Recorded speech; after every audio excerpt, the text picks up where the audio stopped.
Hi guys, welcome to the channel. In today's video, I'm going to show you how you can use WeChat wallet without Chinese bank account. So the first step you simply need to do is to open Play Store. Here you need to search for the WeChat. Click on that. Click on WeChat. Open that WeChat.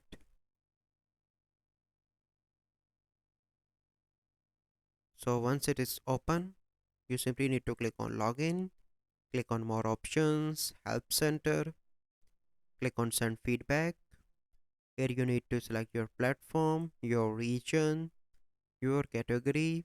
So here you can click on Procon feature, so others, and here you need to describe your issue to the WeChat team, and you have for these requirements to use WeChat.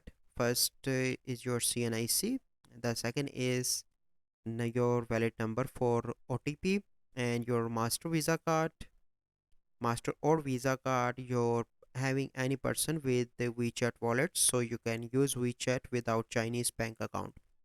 So this is the process. I hope you find this video helpful. If you find this video helpful, must like this video, subscribe to our YouTube channel for future videos. We'll see you in the next video. Thank you. Have a good day.